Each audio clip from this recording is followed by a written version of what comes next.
Officials are now telling us that objects thrown into the air are not necessarily subject to the laws of gravity and sometimes remain aloft and levitating.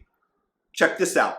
While Treasury Secretary Janet Yellen has, quote, cautioned privately against overreacting to anecdotes of worker shortages. So what they're talking about here is the fact that people are still on unemployment insurance due to the Biden administration just dishing it out, maintaining a closure of sorts of the economy because you are not allowing people to go back to work. Yes, they could go back to work, but they choose not to because they're getting paid more to stay at home. And even if you're getting paid a couple of more $100s a month to go to work, what would be your price versus staying home, doing what you wanted, lounging around, and still being able to pay the bills? For some people, that price is enormously high because they value their free time. So when they say, don't trust the anecdotes of worker shortages, first of all, there are a ton of anecdotes out there. I have heard some from business owners that I know personally.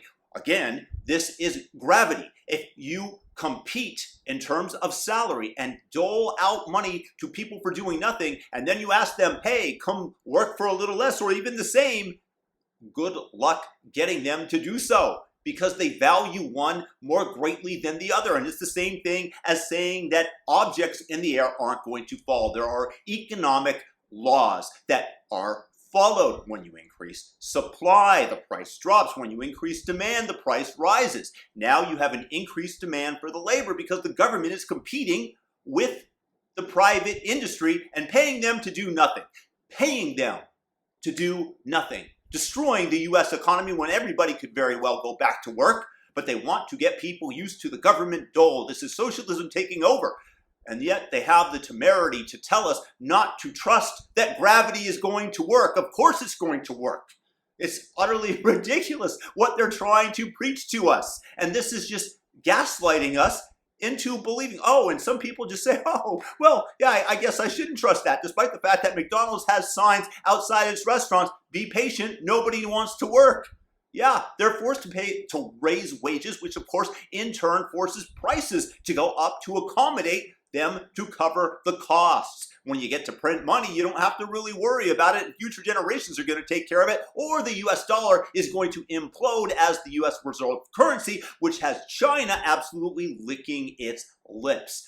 I get tired of the gaslighting, just very obvious. So for you guys, the benefit of watching this is just to trust the gravitational pull of Earth and know that it works 100% of the time. And know that when you're paying somebody to stay at home and do nothing and somebody offers them less, there are going to be very few people that are going to take you up on that offer. And frankly, because it's game theoretically correct, who can blame them? But the government is coming in and incentivizing people to not put any effort into producing something of value. Hey, but Janet Yellen and all those lefties will want you to doubt gravity. And that's how they take over, and that's how they gain power. Hopefully y'all are too smart for that. And if you are, hit that thumb up button, turn the like button blue, subscribe, and hit the notification bell, all notifications. Peace and blessings. Have a fantastic day. Believe me, gravity still works. Don't listen to the media gaslighting. Peace out.